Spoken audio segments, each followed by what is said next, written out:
very exciting to share this new information with you today. I want to get right into it because, like usual, I never know quite how long I'm going to take, so we'll get started.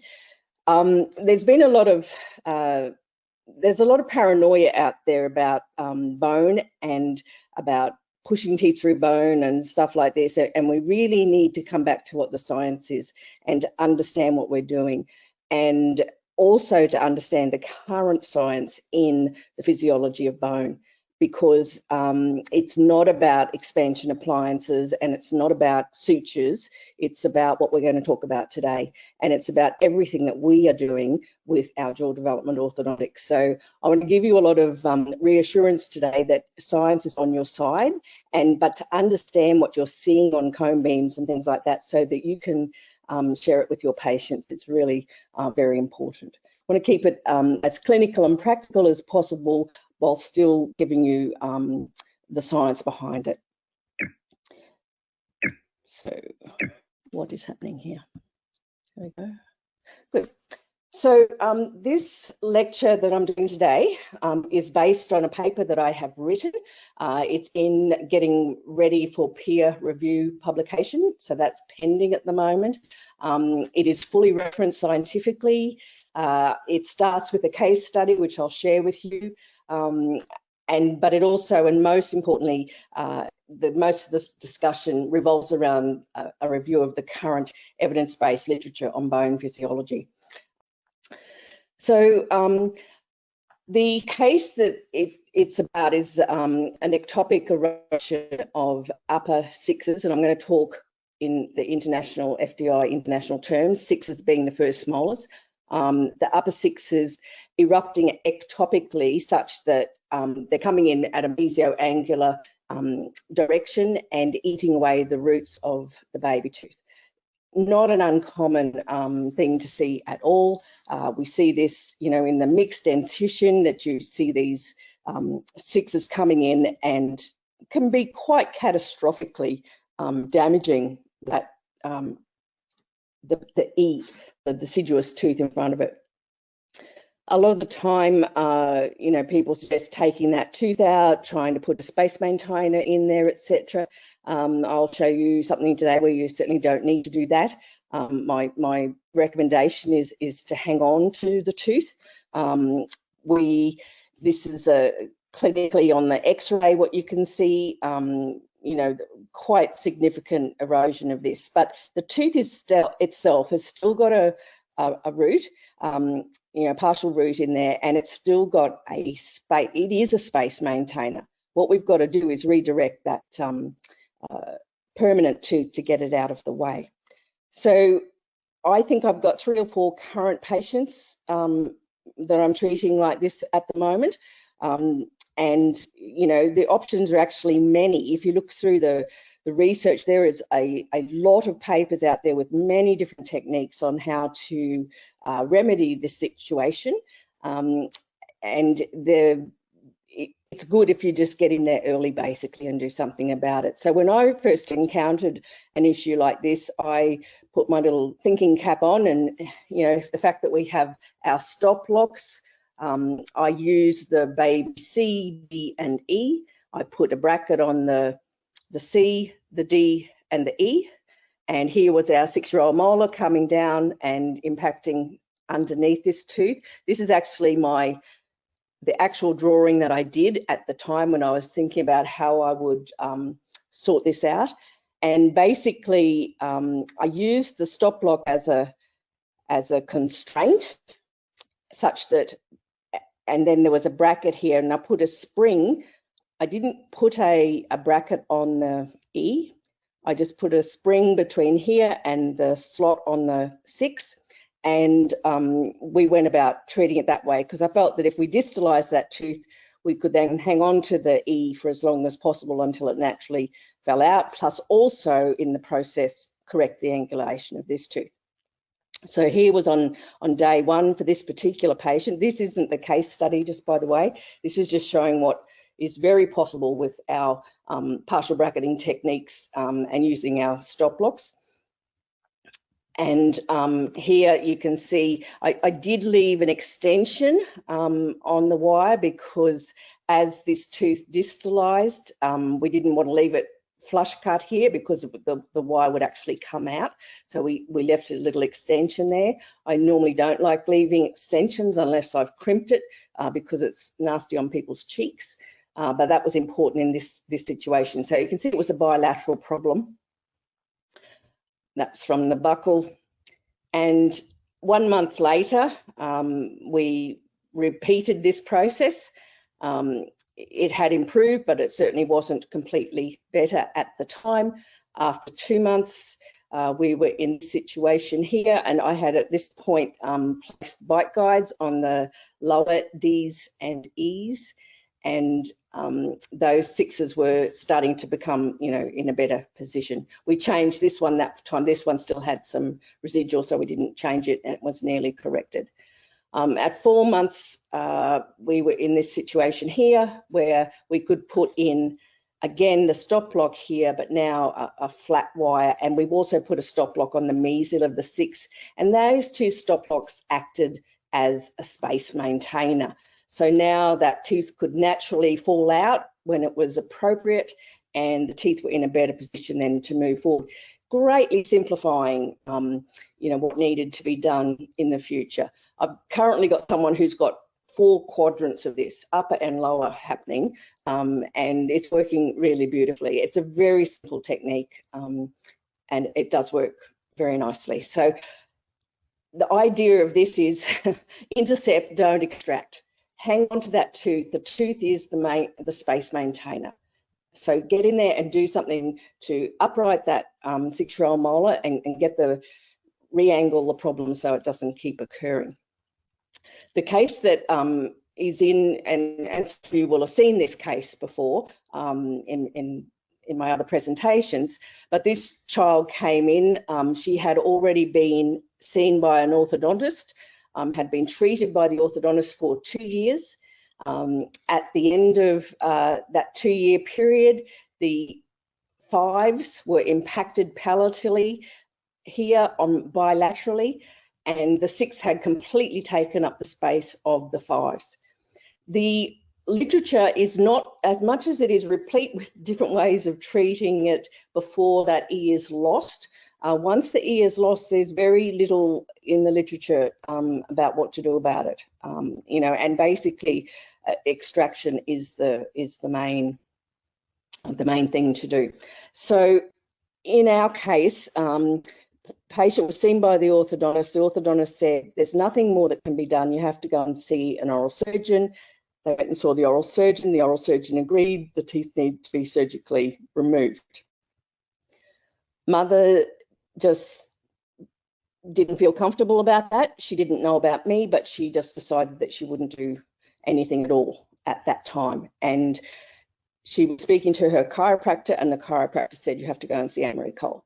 So when she came to me, I advised her that, and I don't make promises, I'm very careful with that, but I did tell her that I knew that I could cause her daughter to grow enough bone to house the teeth that were impacted. I knew that that could happen. There was not an ounce of doubt in my mind that we could cause that to happen. What I didn't know was whether we would have to surgically expose the teeth, whether we'd have to do some fancy mechanics to bring the teeth into the mouth. That was the unknown. But on that premise, they decided to move forward. And so we put her in a growth appliance. And as you know, that space is going to, well, here you can see the impaction of these teeth. There was no space for them whatsoever. You know, this was the scenario. So after 1 month, she already had this amount of bone here. This was at 3 months, at 4 months. By 4 months, she had enough space to fit in a premolar tooth, but the premolar tooth was still back here. This is, you know, this is where the bone remodels or models here, but the teeth were still impacted back in this bone back here. I felt if we went for 1 more month that would be good, and then we'd change her over to the controlled arch braces. So the next photo you see is on day 1 of the controlled arch, and you can see how much extra bone actually developed in that 1 month period. It's quite astounding how fast it can occur, particularly in children.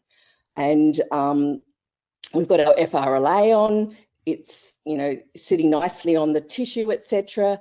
The impacted teeth are up in here. And we went about then developing the arch form, widening and creating a nice U-shaped arch form, as we do in the controlled arch, with the intention of shifting these 4s into their normal position and having then the bone available in the region where the 5 would normally be. So at 5 months after we started the controlled arch, we really had more than enough room here to place a molar tooth, let alone a premolar tooth. And I said to Mum, you know, she's not getting married next week, so maybe we can just put her in a bit of a holding pattern and see what happens. I fully expected that the teeth would start erupting. That was my expectation, and that they would come up here and I'd have to remove the FRLA, and then, you know, we would be in a situation where we could then bring the teeth over into their correct position. So that was at 5 months. 5 months later, when she came in, she said, Anne Maree, I think my tooth's coming through. And there it was, right there. Not here under the FRLA, but right here, exactly where it should have come. Because the body knows where it's supposed to be. It's genetically encoded, in fact. Before, it had lost its functional space. And through this process, we had recreated that functional space. So the body knew exactly what it needed to do. And I got my sickle probe and heard that little tinkling sound of enamel that we hear.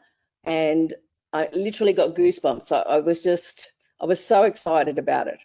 And 1 month later, we were here, and exactly the same process was happening on the other side. I just love nature. I have the greatest respect for it. It knows what it has to do, but it needs the functional space in which to do it. If it's got that, it's going to do the right thing in the majority of cases. A month after that, we were here, and then we were here. And basically, I then had to put her in another holding pattern because the roots hadn't formed because they were so impacted. There wasn't any space for the roots to form, so we had to wait for her roots to develop. And after that, we went about finishing off her case. And it is now finished, and as I said, the article is now written. But this was her beforehand. She had quite a deep bite here. You can see her tongue thrust. She's not fully in occlusion there, but you can see the reverse curve of Wilson happening. Absolutely no room for her tongue. I mean, some people might say, well, you know, the orthodontist had straightened her teeth and she didn't really need those teeth. You know, she could have had them lost and extracted and she wouldn't have been any worse. But maybe she was a mouth breather. She had, you know, telltale signs of plaque and inflammation. She has no room for her tongue. You know, is she okay like that? I don't think so, because ultimately, genetically, she is not at her potential. And this is her when we finished her case. It's just beautiful. And now she's got, you know, 1, 2, 3, 4, 5, 6. She's got all those teeth. She's got a beautiful wide smile. Her jaw is centered. It's beautiful.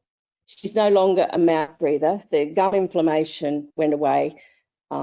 It was a really nice case. But the story about this is not about what it looks like on the outside and on the teeth. And I want you to look at those gums. And I want you to look at the bone. And I want you to look at the lack of recession around here. Because you can only imagine what's going on underneath there.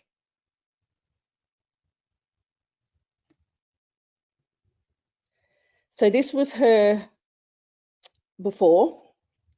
This is her cone beam before. There's all bone all across those teeth. You can see root form, but there's bone there.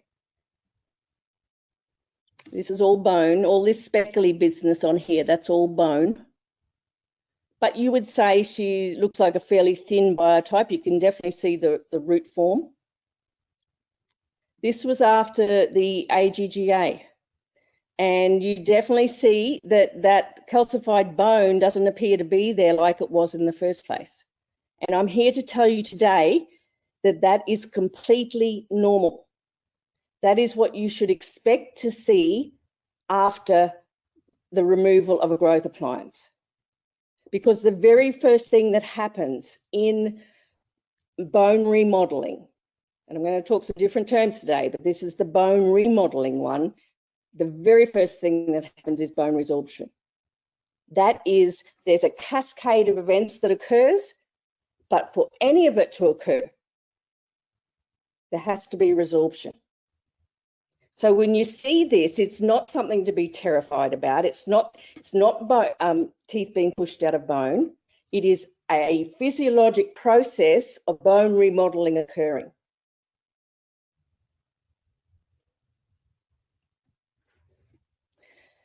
This is 5 months into the controlled arch braces, and you can start to see bone starting to redevelop on the anterior teeth. This is when we were 10 months in, and you can see even more bone starting to be present over those teeth. This was after the AGGA was removed, and this is after the end of treatment. Beautiful bone all the way across there. Why was the bone not here and it's here?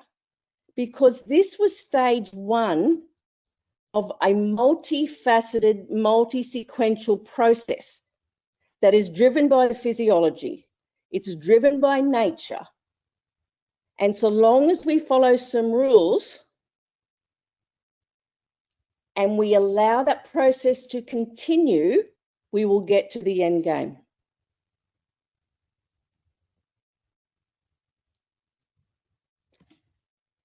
This is bone. That is all bone. It's actually thick bone.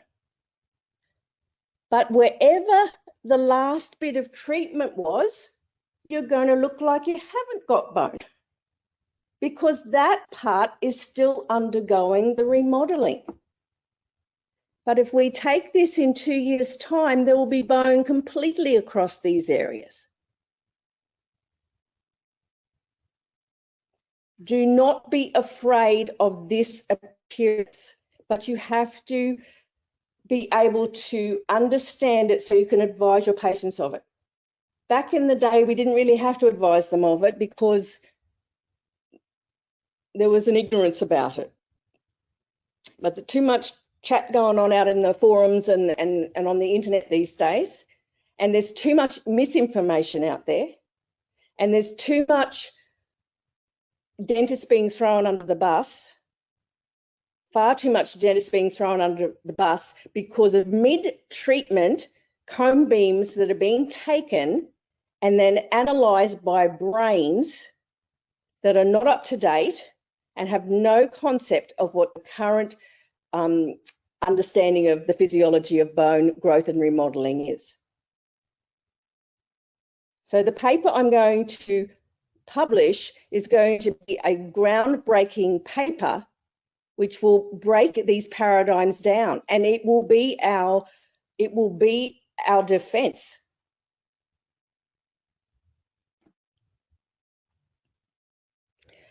So bone remodeling in general is something that happens continuously throughout life.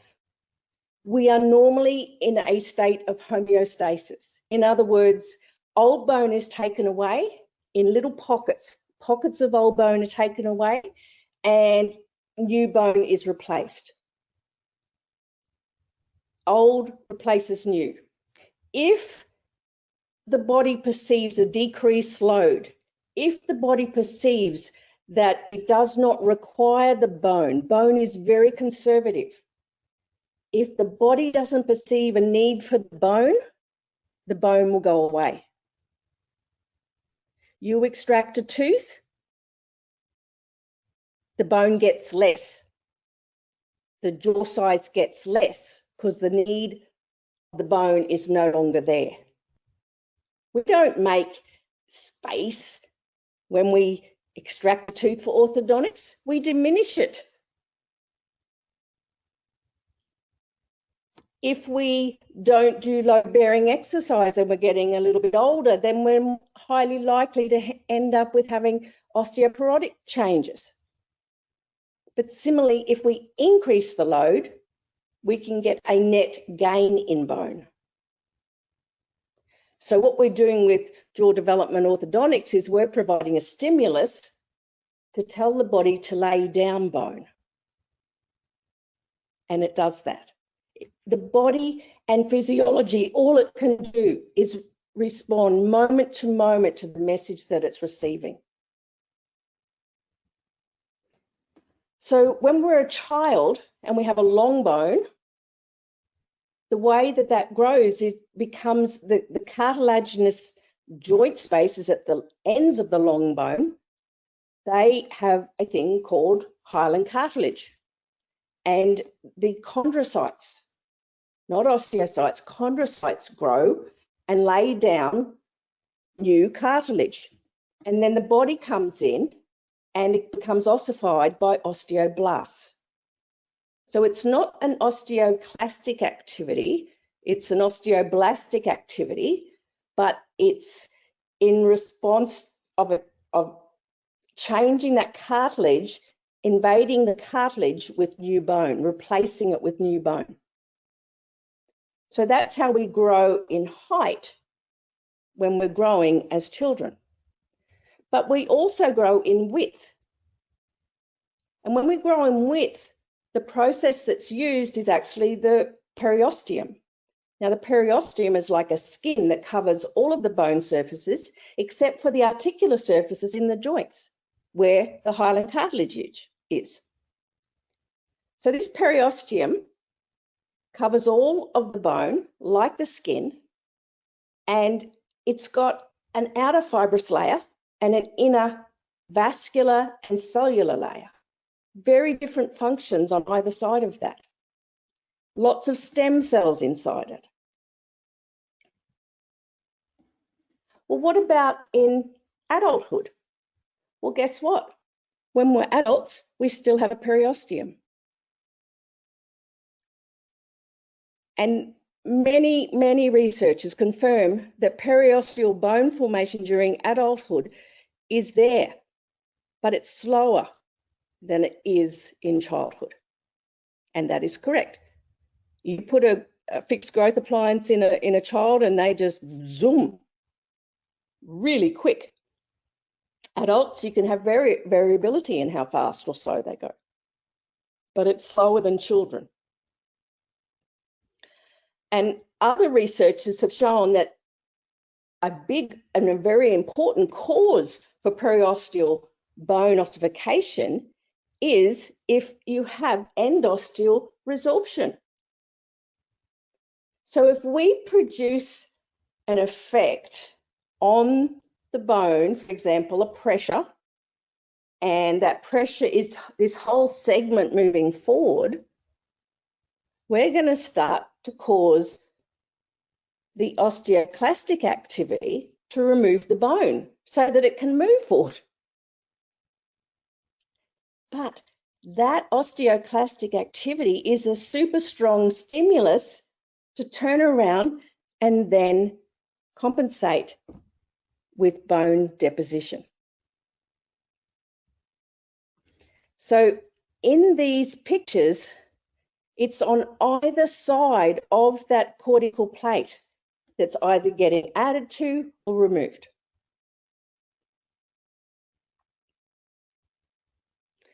For all age groups, the cells of the periosteum retain the ability to differentiate into fibroblasts, osteoblasts, chondrocytes, adipocytes, and skeletal myocytes. And in the mouth, they also can differentiate into a cementoblast and lay down cementum. So the tissues produced by these cells include cementum with periodontal ligament fibers and bone. The periosteum has a rich vascular plexus and it's regarded as the umbilical cord of bone. So what is the message so far? The message so far is don't screw with the periosteum.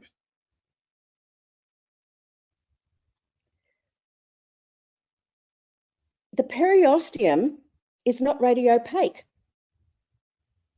The periosteum you will not see on an X-ray if the calcified mass of the bone has been resorbed through the osteoclastic activity.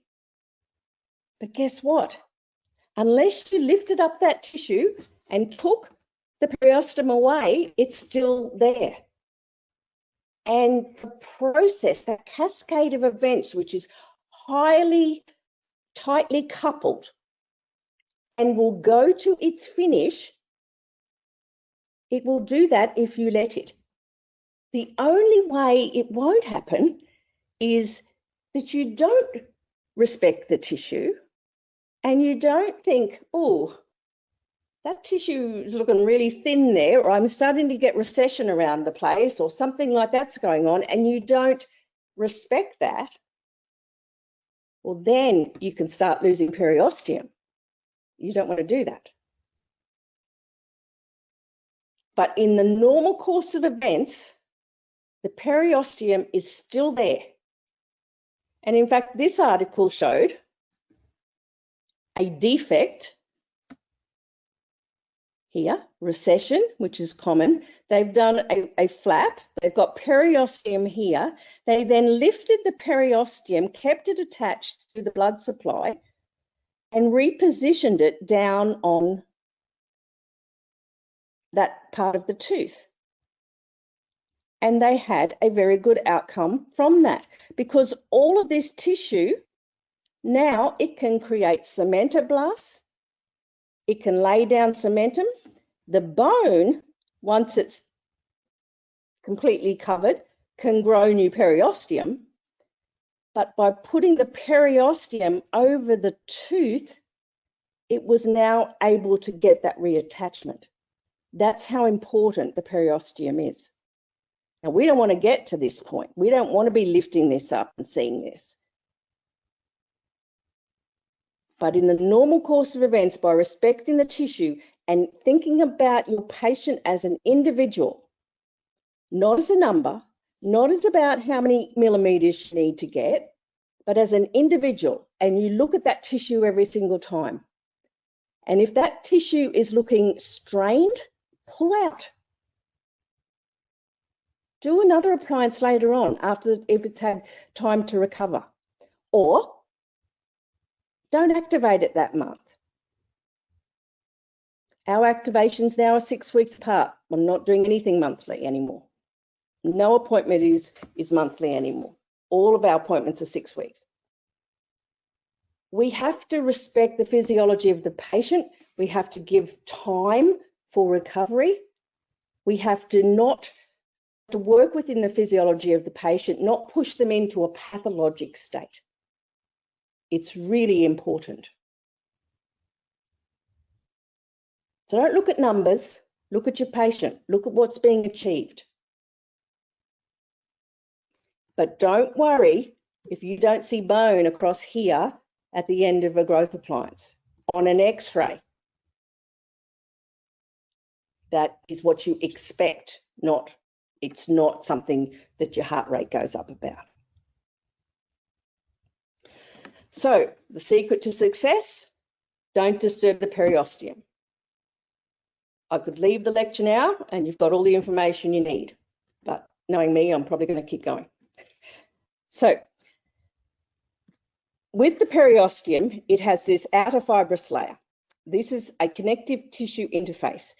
It's got a good blood supply, and because that's the source of the muscle connections and ligaments and everything gets embedded into that tissue, it also transmits the mechanical stresses. So with our appliances, when we apply some mechanical stresses, there's going to be a response, because remember I just said to you, all the physiology can do is respond moment to the message it's receiving. So if that message changes, the body now has to respond to that. It's not going to stay status quo. It's going to say, whoa, there's increased force here that I'm not used to. I better get in and make this. I've got to adapt my body around this to accommodate what's going on in defense and in response. The inner layer of the periosteum, it is the one that actually does the response. The outer layer transmits stimulus and the inner layer responds.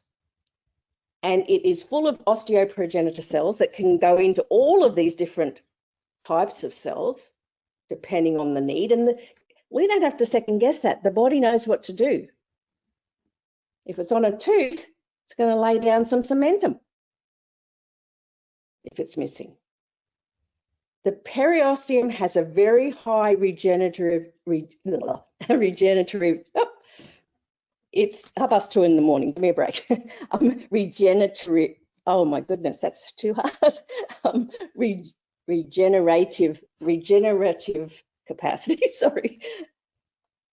I haven't even been drinking. Maybe I should have been. So the inner osteogenic layer. We have on the inner layer, before a stimulus comes, there is a quiescent layer of cells, and they're called bone lining cells. And those bone lining cells are basically osteoblasts, but they're in an inactive state until they get that stimulus. When it gets a stimulus, lots of different things come into it, lots of humoral elements, etc. And periosteum protein is one of them. And after any trauma, you'll see a 4-fold increase with this, and it's a really important cell differentiator. So something is going to start changing, but it's changing because of the changed stimulus that it received. So something to understand is that bone grows bone surfaces, okay? And if we want to form bone, then we have only got 2 actual ways that it can happen. One is in the hyaline, the hyaline cartilage, and that's called endochondral ossification. And the other is with regard to the periosteum, and that is intramembranous ossification. So when we come up here to the endochondral, we get endochondral remodeling. And in the intramembranous, there's actually 2 types of remodeling. And one of them is modeling, and the other one is remodeling. These are very different, how they go about their business.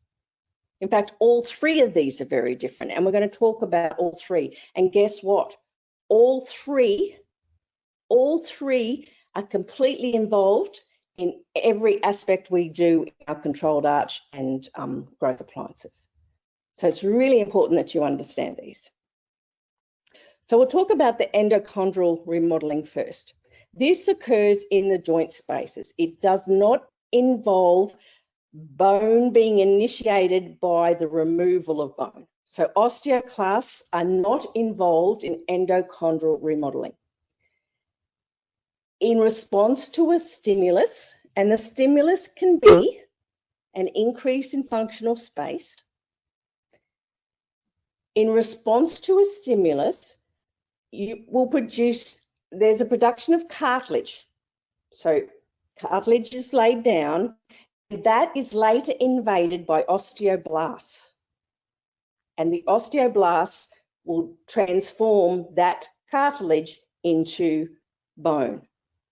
But the outer hyaline layer will always remain so that it can continue to remodel throughout life.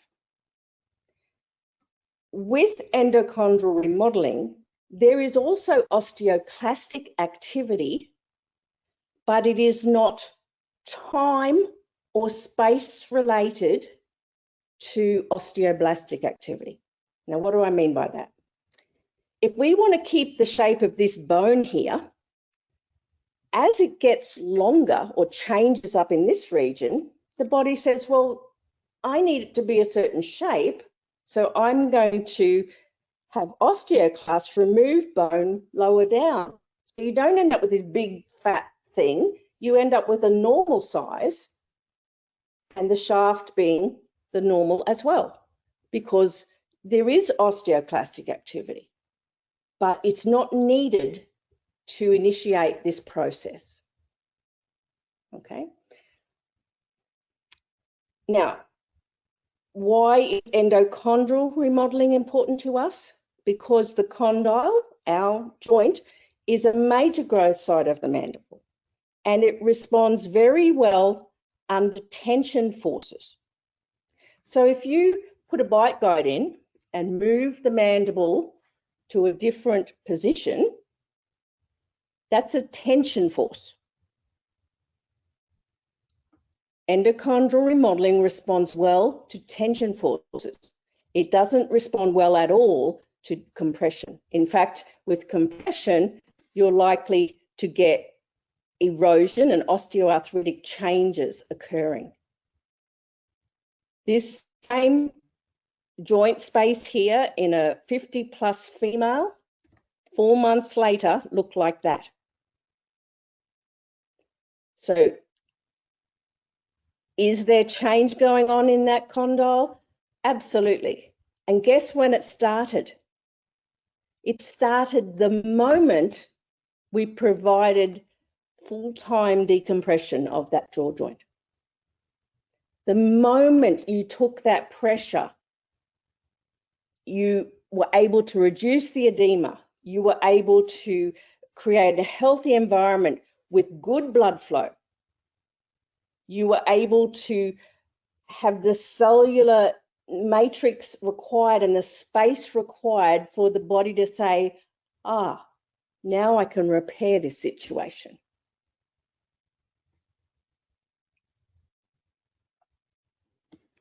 So we take, the patient comes in and they've got a condyle that looks like this, and they leave with your bite guides in place and their condyle is sitting here.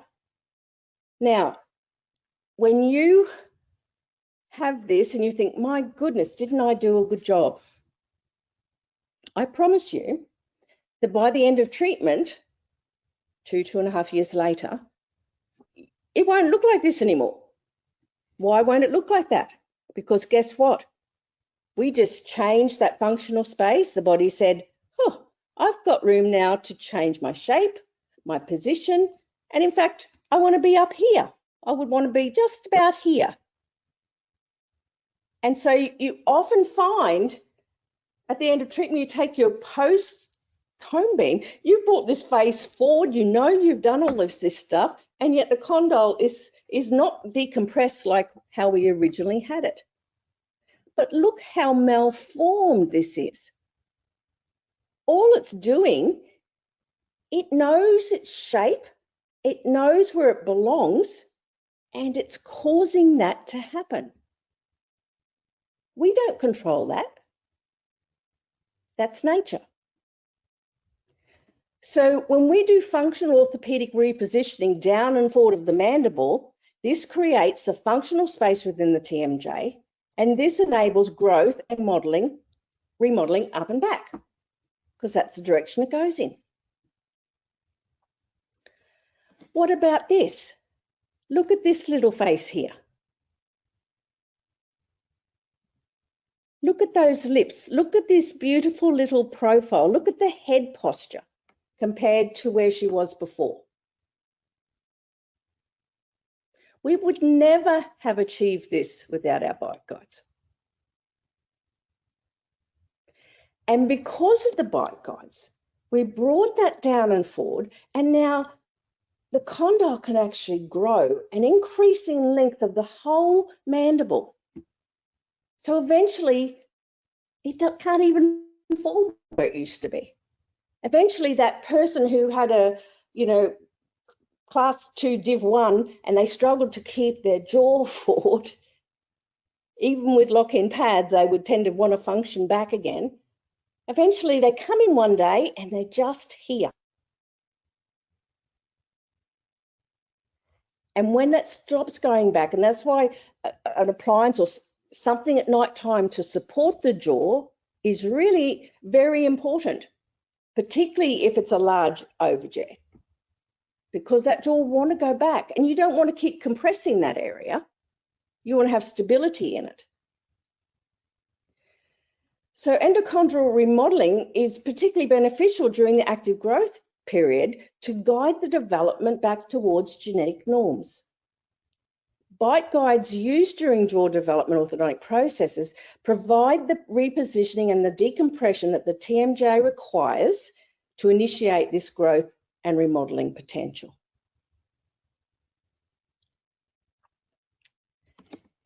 Here, you can see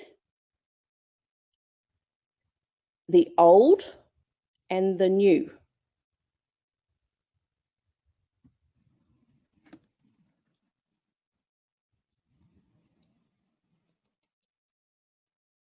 And where's it going? It's going up and back.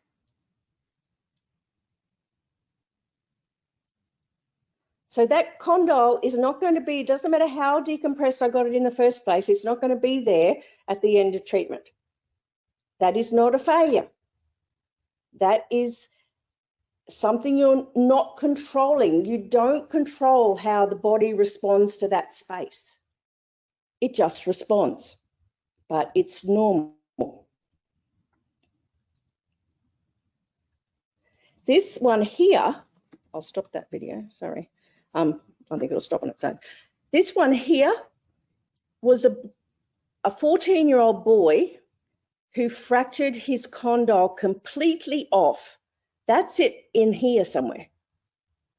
It's on the lingual, sorry, the medial of the ramus.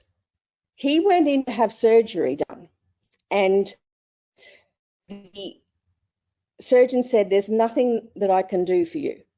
And so no surgery was ever done. 2 years later, the boy had developed TMD symptoms, was really stressed about the fact that he had his broken jaw, and they came to see me. I've changed my protocol a little bit, but in those days I would look at the cone beam before I saw the patient. Now I look at the cone beam for the first time with the patient, which is very enlightening. But in those days I wasn't, and I'm very good at looking at cone beams, and when they told me this story, I'm thinking, I didn't see a fractured condyle. What did I miss? And I felt really bad, and I said, can you excuse me for a minute? And I went back to my office and I looked through, and what did I see? I saw a perfect condyle in the perfect position without all the distortions that happen. Because guess what was still attached here? Number one, the periosteum, and number two, the body knows where it belongs. Absolutely amazing. The condyle on the other side looked like a normal condyle, as in, more calcified around the outside and a little bit more of a bend. This looks like a completely new condyle. Amazing. And it just grew itself. Did I say before I love nature? I have the greatest respect for nature. It knows what it's doing. And when I say to you guys, trust nature, I really mean it.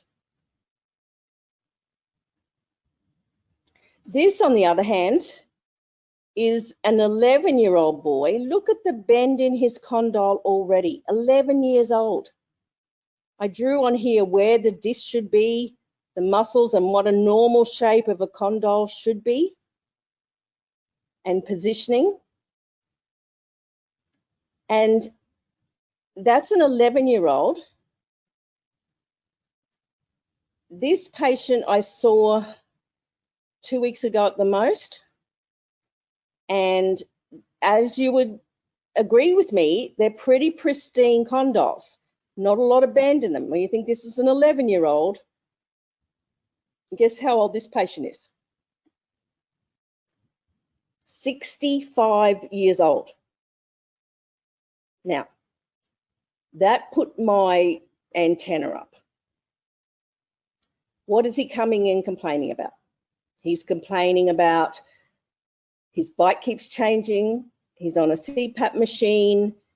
He can't wear his sleep appliance because he hasn't worn it for about 18 months. But since he hasn't been wearing it, because I thought, well, maybe this bite change might be because he's wearing his appliance and, you know, bite doesn't want to go back where it was. This bite has kept changing and he hasn't worn it in 18 months. And I said to him, have your feet or hands changed size at all? And he said, my feet have gone from a size 13 to a size 16. I said, you need to go and get an MRI and check that you don't have, you know, a problem with your growth hormone in your pituitary gland. Because this condyle is so pristine, it was like a brand new condyle. And that made me feel that these changes and these jaws not fitting together and all of those things, that maybe it's a problem. He's got acromegaly or Paget's disease or something, and everything's growing. So he's going to get all that sorted out. He's certainly not, I said, you get that sorted out, you let me know what happens. And I said, you know, I'm happy to help you, but I'm not helping you until that is sorted out. But pretty big difference, 11 and 65. This condyle should look like, but, you know, on a 65-year-old, I'm pretty shocked to see them so pristine. Okay, so that's the end of the endochondral. The next type of ossification is intramembranous. Now, this happens on flat bones. Remember, long bones, the ones with joints on the end, they're the ones that happen with the endochondral. This type of ossification is on flat bones. And guess what we have in our face and head? Flat bones, okay? They're all flat. And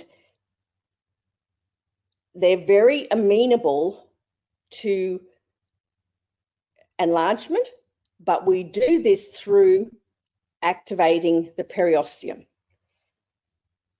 So changes in ossification occur on the bone surface due to the periosteum, which is akin to the skin of the bone. The periosteum covers all bone surfaces. It doesn't cover cartilage. So if you've got a cartilaginous end, that does not have periosteum. But everywhere else, all bone surfaces have this. On the inner layer of the cortical bone, it's the endosteum, and the outer layer is the periosteum. The outer layer, as we said, is fibrous and it's continuous with the connective tissues of the muscles and the skin and the blood vessels and nerves, etc., such that it can transmit messages of load to that inner layer, which is the active bone remodeling layer. And the inner layer contains all of the cells and substances needed to remodel bone once the stimulus is received. So you can imagine you reposition the mandible with the bite guides, which we do on day one when we take our physiologic bite. We put our, if we're going to do a growth appliance, we'll put our separators in and we take our physiologic bite and we do our bite guides on that day. On that day, we changed everything. We changed the load in the condyles, we changed the functional space in the condyles, and we also changed the functional components. You've got to understand that the moment you do that, the muscles that were working here, and even though we don't want them working there, that's where they were used to working, we now are getting them to work here. That's a completely different place. And so you're going to get, the body's going to get a different message. So from day one, we actually start this whole process. Messages are changing to the periosteum as well as to the condyles. So the first intramembranous stimulus in treatment is actually the growth appliances. I need to correct this slide. Sorry, is the bite guides. The second is the growth appliance. And the next one is the controlled arch orthodontic. They all are dealing with intramembranous ossification. You should understand that the areas that the growth appliance is activating versus the ones that the controlled arch is doing are very different to each other. So when you see tissue is starting to look quite strained up here and you're thinking, will I pull out of the growth appliance and move controlled arch?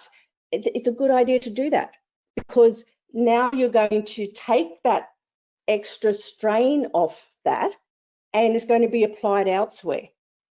So now the next stage of the remodeling can start to occur, which I'll talk about in a bit.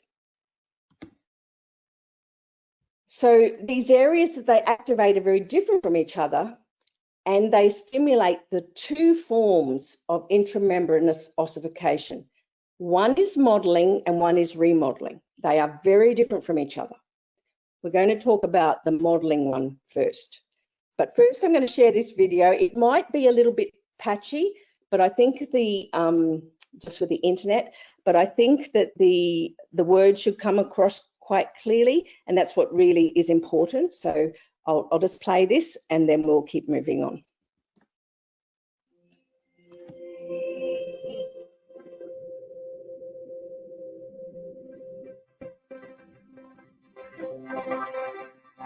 The skeleton changes across the human lifespan. This is characterized predominantly by bone formation and growth throughout childhood, followed by a gradual loss of bone density that begins in early adulthood but can accelerate significantly in older adults.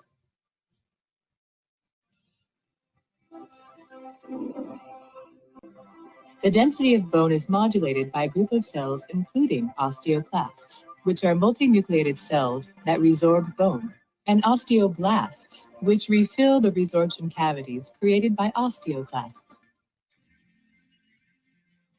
Osteoclasts anchor themselves to the surface of bone. This creates a microenvironment underneath the cell, which is referred to as the sealed zone. Within this zone, the osteoclasts create an acidic environment that dissolves the bone's mineral content. Once the mineral content of the bone has been dissolved, enzymes released from osteoclasts remove the remaining collagenous bone matrix to complete the process of resorption.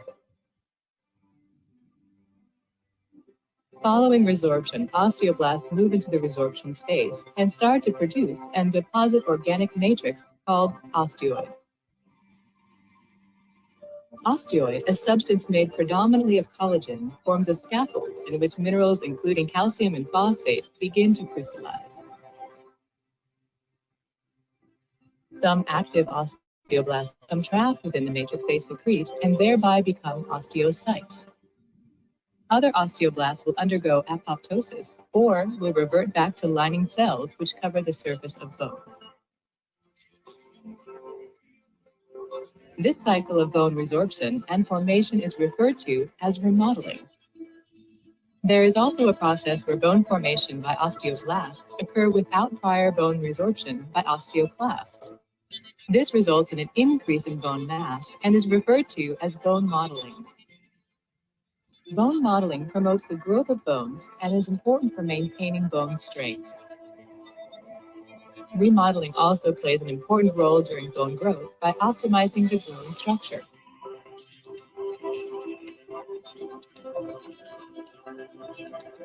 After the age of 30, most people experience a gradual loss in bone mass due to a relative decrease in the activity of osteoblasts compared with osteoclasts. However, there are many factors that impact the process of bone remodeling and influence the degree of bone loss we experience as we age. For example, medications such as glucocorticoids, which can promote osteoclast activity and also reduce bone formation. Proper nutrition and physical activity can help strengthen bone. It is also believed that osteocytes form a complex network in bone that can sense any increased workload on the bone and respond by triggering the differentiation and activity of osteoclasts to increase bone density.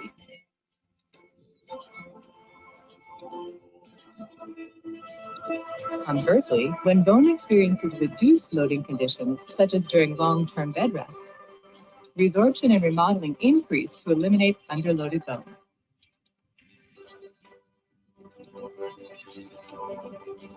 Loss of bone mass reduces its strength and increases the risk of fracture.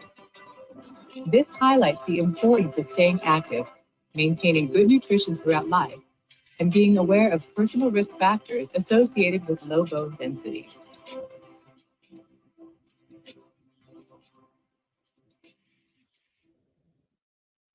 Okay. So you noticed in there that they talked about bone modeling and bone remodeling. Very distinct difference between them is that bone modeling does not require the initiation by osteoclasts. In other words, bone is laid down on bone, and it can cause a rapid change. So bone modeling changes the size and the shape of the bone within the genetic template in response to increased bone strain, whereas bone remodeling accommodates those changes. What I just said there is very important. Have a think about this. This section here in our growth appliance is bone modeling. New bone laid down without resorption first. And this whole anterior segment is coming forward. So as this comes forward, how can it come forward if there's a plate of hard, dense bone here? It'd almost have to fracture here if that was the case. So to accommodate the modeling, remodeling has to occur anteriorly. And what is the first stage of remodeling? Every single time? Bone resorption. It's essential, or we couldn't do what we're doing. It's normal. So with bone modeling, it's not initiated by bone resorption. You get osteoblastic deposition of bone directly on pre-existing bone surfaces, and it is temporally and spatially separated from osteoclastic initiators. In other words, just like on the shaft of the bone when we talked about the changes with the endochondral, there was some osteoclastic activity so that the shape is maintained. That also occurs with bone modeling. So the genetic template, you see, this doesn't look like a foot. It looks like a jawbone, because genetically, in that position, we're supposed to create a jawbone. It has a certain shape.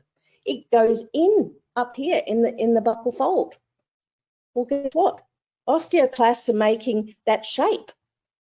Osteoblasts are laying it down, and osteoclasts are working on it to keep it within the genetic template, but they're unrelated to each other. So temporally means that time-wise they're unrelated, and spatially they're not connected to each other. They're each doing their own job to create the form which is the genetic template. So bone modeling is really important, and that is exactly what you see when the growth appliance is happening. That's what you visualize. Clinically, we see bone modeling. And if you take an X-ray, you can see the full bone there. It's bone.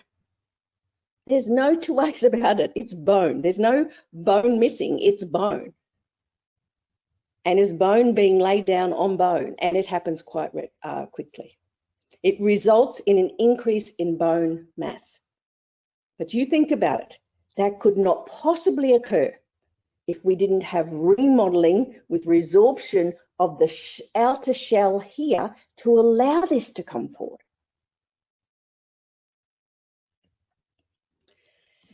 So in bone modeling, this is bone remodeling, where you get resorption first and then you lay down new bone. Here, with bone modelling, it's added to the pre-existing bone, and osteoclasts come in a different area and reshape it. So in bone modelling, it's coordinated, but it's separate. Osteoclastic activity maintains the genetic form of the bone at the site of the modelling. It looks like a jawbone. All bone types respond to modelling activity, including the cortical and the trabecular. So when you look at an X-ray, you can see trabecular bone in there. You can see cortical bone in there. In fact, quite dense cortical bone in there. Local strain initiates the process of bone modelling, increasing the bone mass. It's rapid in response due to the immediate addition of bone because no resorption is required in the first place. So that's the end of the modelling. So just to recap on that, modelling is rapid. It's what we see between the canine and the first premolar, and it's the shape of a jawbone that forms. It's bone laying down on bone. Yes, there are osteoclasts involved, but not in time or position related to the osteoblastic activity. They're just maintaining the form to create the genetic template of a jawbone. Now we're going to talk about remodeling. Remodeling is very different. It's what we call coupled, and it's very sequential. There are a cascade of events that occur. It will start here and it will end here, and it'll have all these steps in between, and it will go from here to here every single time because that's what happens in bone remodeling. The only time that's not going to occur is if you get all panicky and think, oh, I've got to do surgery, I've got to do bone grafts, I've got to do... No, you don't. Just let nature take care of it. I have not taken off braces of anybody and not had bone over my labial. I might not have it yet over, you know, a cusp on a molar or premolar because I've been moving those teeth. They're the latest ones that I've been having bone remodeling on. But over the anteriors, it's always there because the sequence follows. And the important part you have to realise is that the first part, it's unavoidable. In fact, everything we do couldn't even happen without it, is there has to be bone resorption. So in our sequence of remodeling, we get activation. That's our stimulus. Our stimulus is our bite guides. Our stimulus is our growth appliance. Our stimulus is our controlled arch. Once you get that activation, the first change is that we're going to have the activation of osteoclasts. And osteoclasts are going to remove the old bone. It is normal and it is necessary. And it removes the bone, the calcified tissue, and the matrix that was holding that calcified tissue, but it doesn't remove the periosteum. Okay, the periosteum is the umbilical cord. It's got everything. Once the stimulus stops, once the stimulus that's causing this resorption to need to happen stops, it goes through a process of reversal. And when you take an X-ray, if you're in the process of reversal, the bone will appear to be missing on the X-ray. But the cellular process is well underway. And then the next stage is you go into bone deposition. And the first part of that is the collagen matrix is going to get laid down. And then we're going to get hydroxyapatite crystals put in there. Guess what? They're not visible on an X-ray. But that matrix is happening. That cellular process is well underway. And the very last part of this is you get the mineralization. It's the last part, not the first part. When you have mineralization, guess what? You can see it on an X-ray again. And the other thing is it continues long after treatment is complete. Resorption is a short phase, but very effective one. And then you go reversal. You start bone formation of matrix, crystallization, and mineralization. And then it goes into quiescence. It just goes back into its homeostatic state once that stimulus is gone. That's it. That's what's happening here, guys. It's not something to panic about.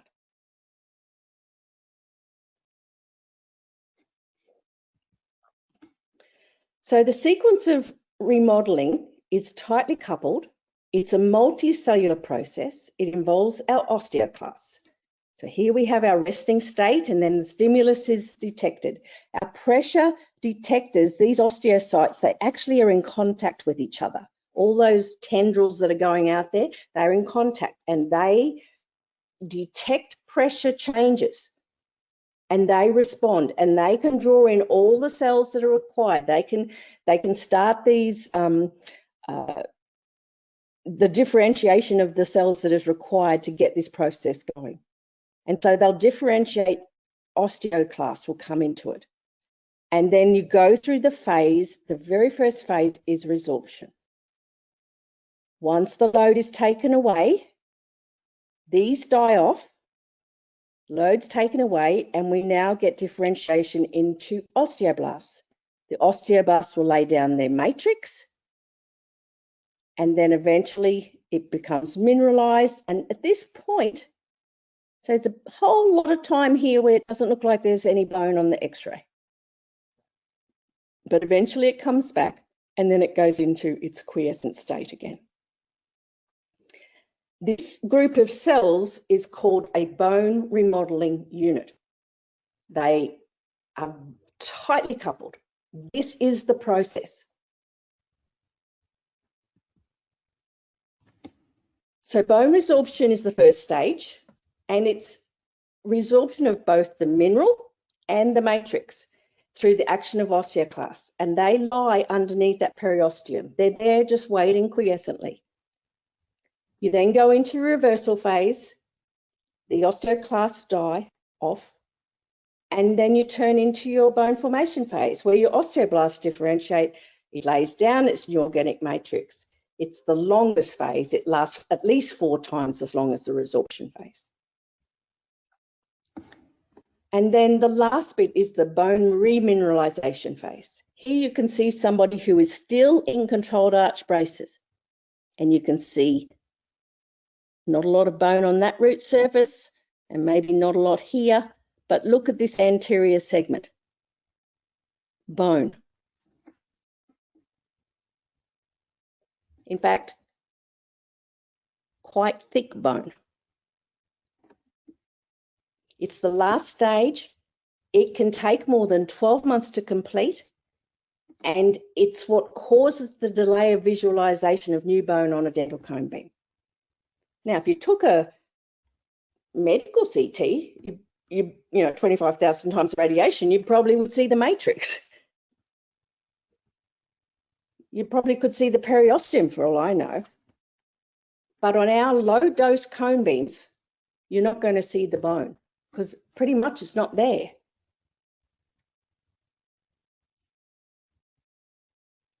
It's not there labially. It's still there lingually. It's still there interproximally.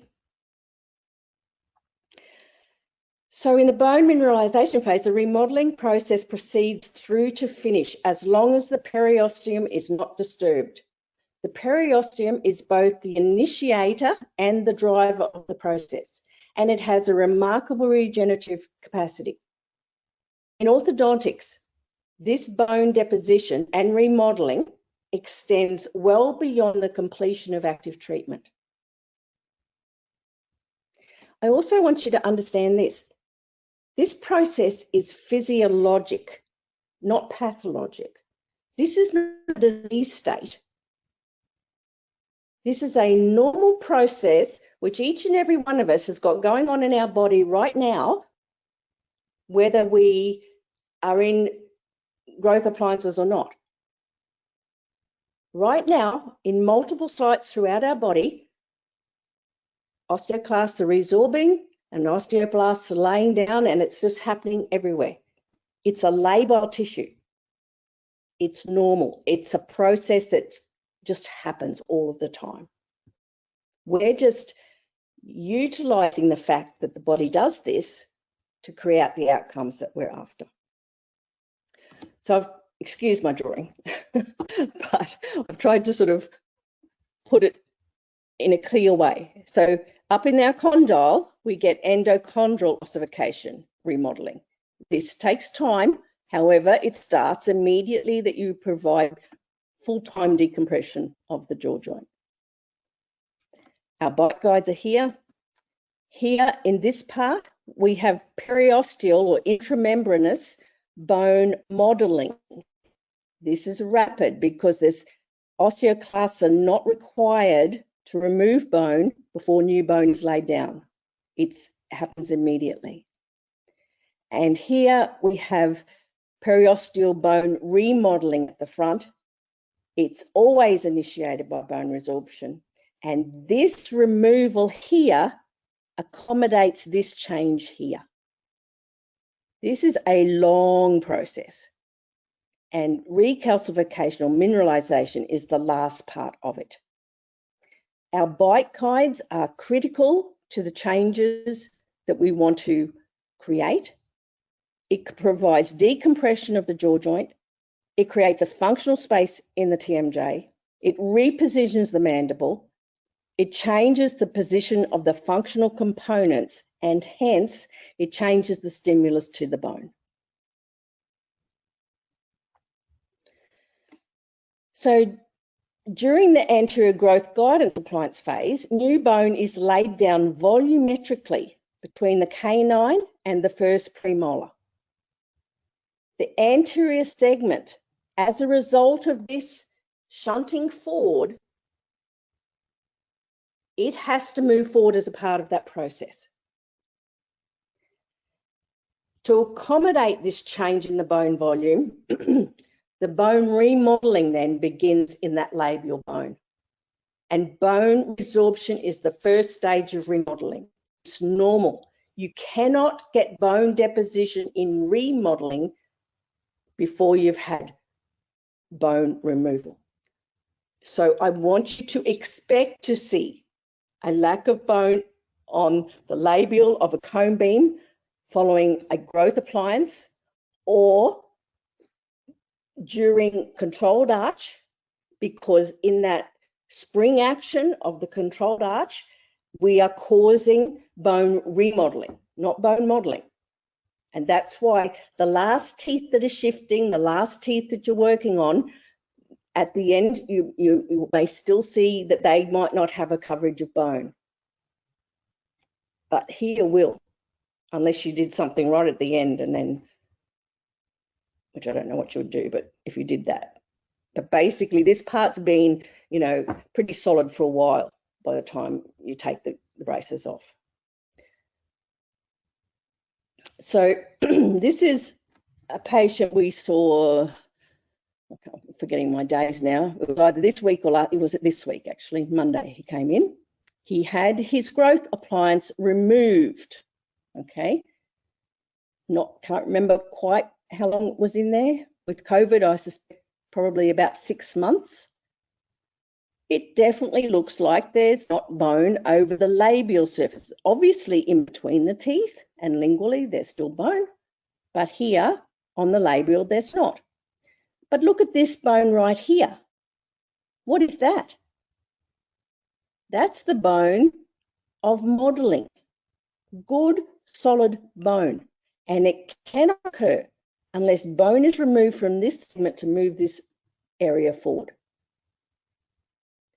And what about in his condyle? This is just a slice that we did through to show this modeling bone. See the modeling bone there? Look at that cortical layer. Look at the trabecular. Look where it is. It goes right up to where it should be. It's exactly what it should be. It's jawbone. and what's happening in his condyle. You can already see remodeling in that condyle. So these, in the one patient on the removal of his growth appliance, this is a big tick. It's not a big stress, it's a big tick. It can't happen. This can't happen if you've got a big solid wall of bone here. It can't happen. Nobody took away the periosteum, okay? That's still there, and that's going to go through now its state of reversal, and then it's going to start.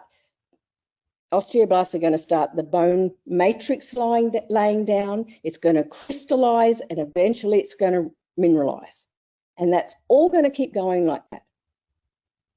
And in 2 years' time, when we finish his treatment, we'll take a comb beam and he'll have bone all the way across these teeth.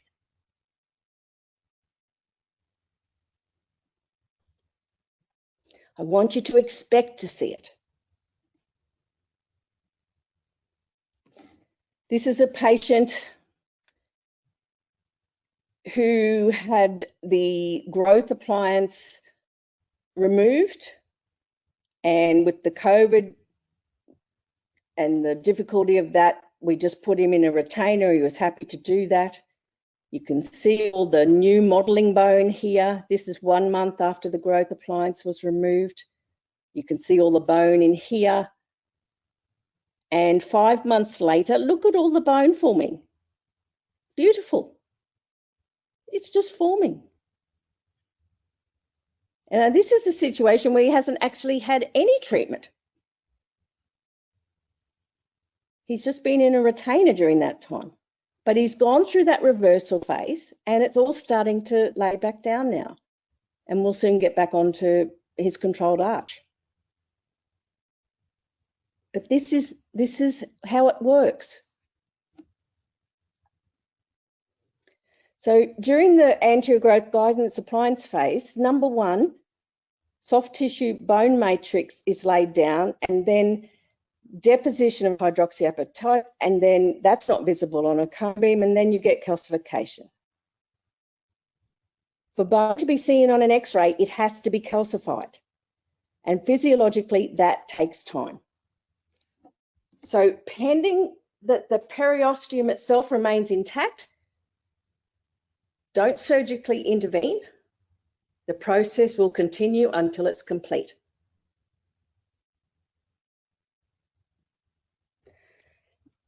If you would like, I can send you this if you use this email address only, amec16@gmail.com. I set that email address up today only for this purpose. And I will send you this. And basically, I have a paragraph there talking about this process. I have a paragraph on root resorption, and I have a paragraph on the fact that treatment is finished when it's finished. It's not a certain date, it's when things are finished. So if you would like me to send you that, I'm more than happy to do so, and you can add it to your informed consents. So once we go into controlled arch braces, we've got our bite guides on, and we've got continued decompression and functional space in the TMJ now, and that's when we get our endochondral remodeling. And it also causes that continued alteration of tissue signaling because we've changed the position of the functional components. With the FRLA, very frequently, yeah, it is fairly frequent. Once I've got basically 7 to 7 together, sometimes the 6s, if that tongue posture hasn't been perfect, because the tongue is the retainer, those 6s can come in a little bit. And so in the last month or two, I might put, I often will put the FRLA back in because I will have taken it out by now. So often at the end of treatment, I'm now starting remodeling again on those, at the molar. So you can see here, that's purely because the patient just had the FRLA back on, okay? But that will all change again over time. So it provides FRLA provides a continuous remodeling stimulus. It's intramembranous remodeling. It's cycling with the chewing, but again, resorption will occur first, and you also get cortical drift. Do you notice how even when we make those jaws so much bigger, they still just accommodate the teeth? It's not like suddenly where we accommodate the teeth is this thick. No, it's the same, because you've had what's called cortical drift. That resorption on one side and addition on the other that goes, that is what makes us wider.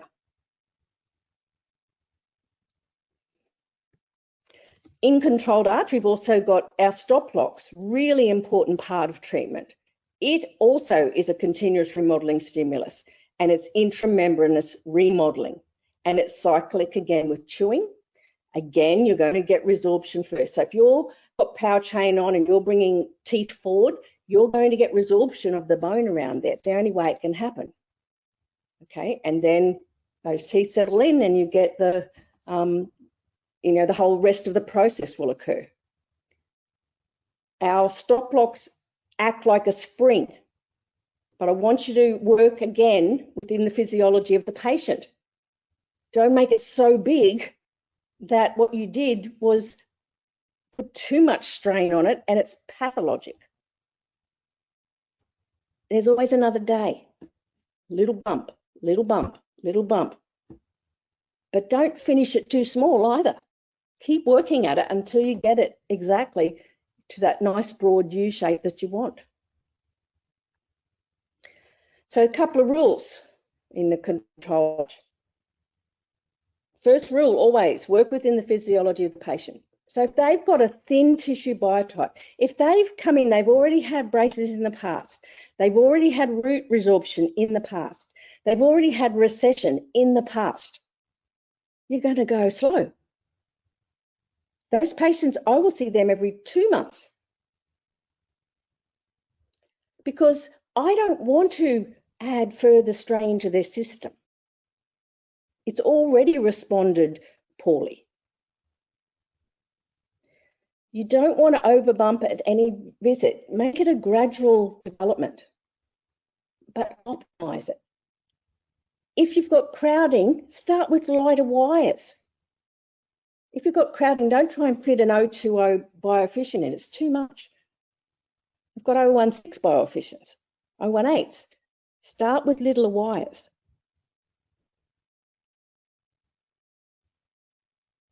I want you to avoid a PC across the anteriors as soon as possible. So when you can add a stop lock at the distal of the threes because you like your arch form here, don't go putting a PC all the way across. That's a complete waste. Take the PC off these front teeth and only go from the 3 to the 4 and then 3 to the 5 on both sides. But don't go across the anterior. Give this is nice now, so let it recover. Don't be afraid to use extra stop locks, but you always have these ones. So you see the change, complete change in size and shape and position for that patient in my article. Well, cortical drift is what's happening here, that the arch width itself is still the same, but it's a hell of a long way out from where it used to be. So that's addition on one side, removal on the other. And again, the body knows where it's supposed to be.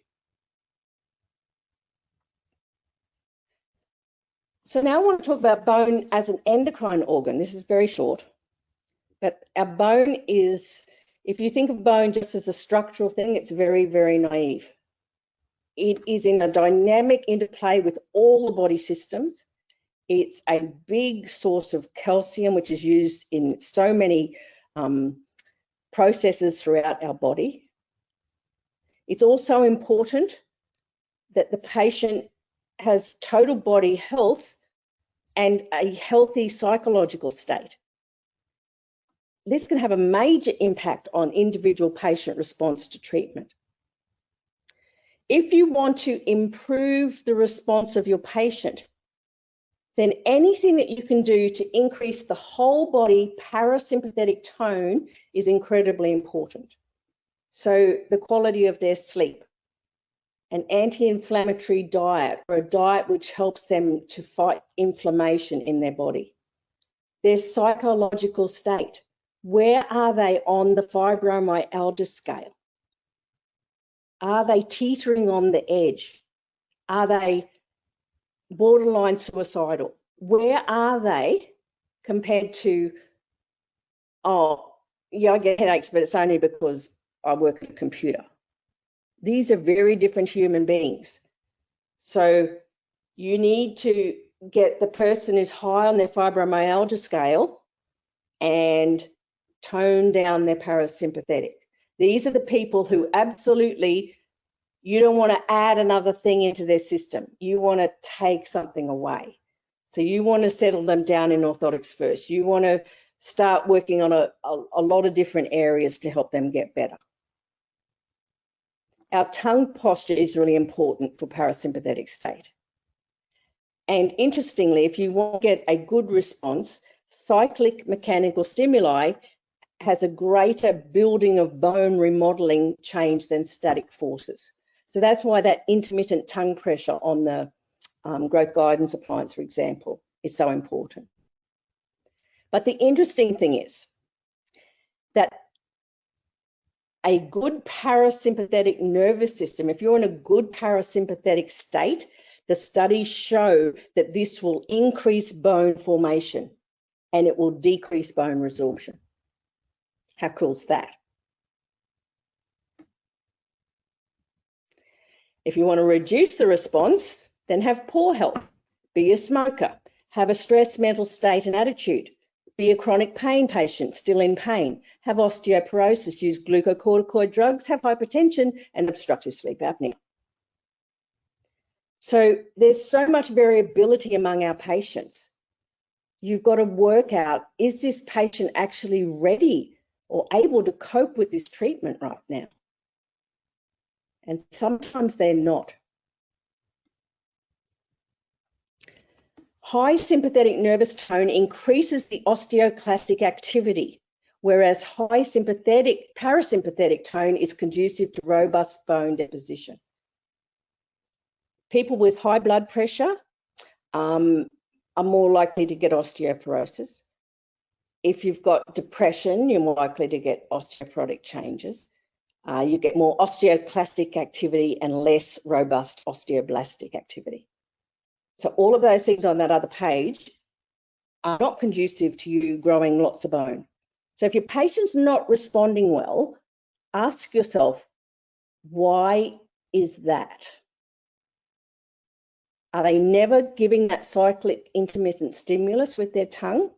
Or are they on such a high sympathetic state that they're actually, the body can't physiologically respond? It's not ready to, it's still in survival mode. It can't spend time growing bone.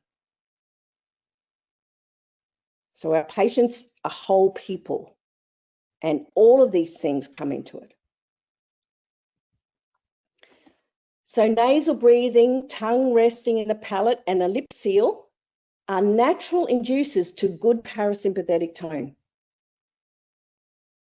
They are also the ontogenetic stimuli to develop optimal jaw size, shape, and position.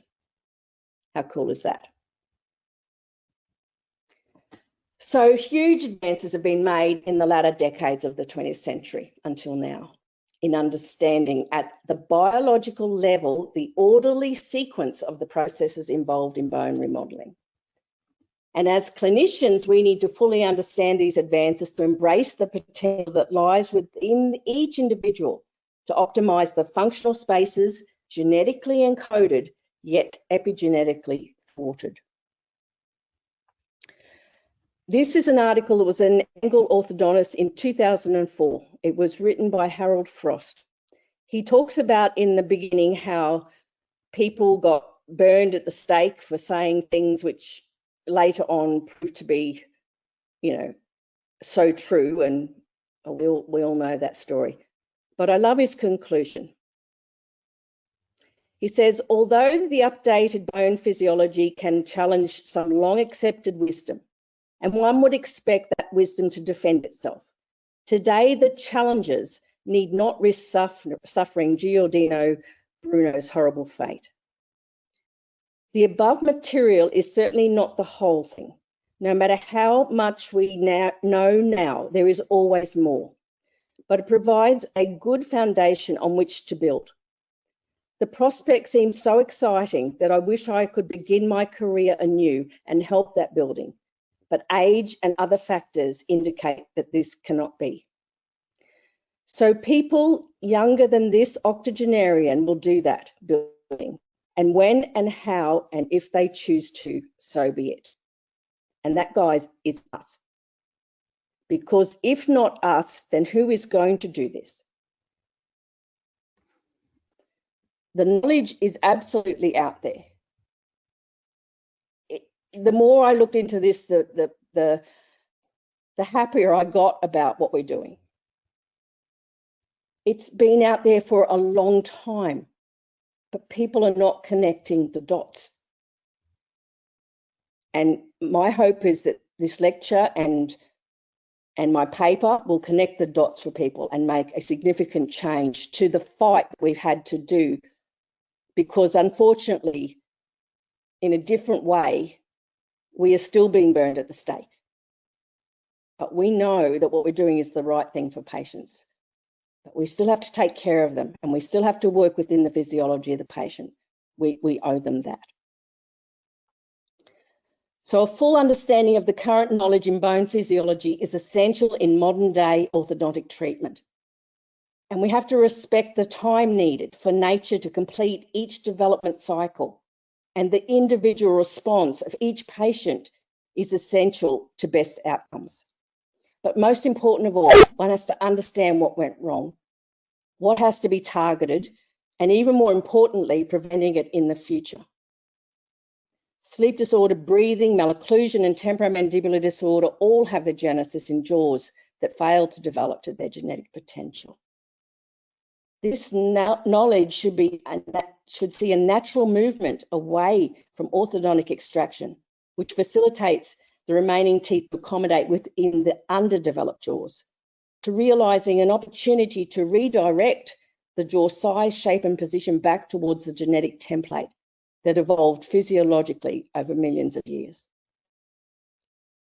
And if you have any doubt about whether, we're pushing teeth through bone in our jaw development orthodontics, you've all seen this patient of mine, extraction retraction orthodontics. He had 3 growth appliances and 2 lots of controlled arch braces, and eventually we put in 2 implants to recover from the extraction, retraction, and mainstream orthodontics that was done. And that, my friends, is his bone. Dr. Cole, you have 5 minutes, ma'am. That's fine. That's his bone. And if anyone was ever going to be pushed through bone, I'm telling you, it's this guy. Look at the difference in his face. And yet he has bone. But not after his growth appliances. Okay? He had resorption. See, any way we could achieve this. That's bone.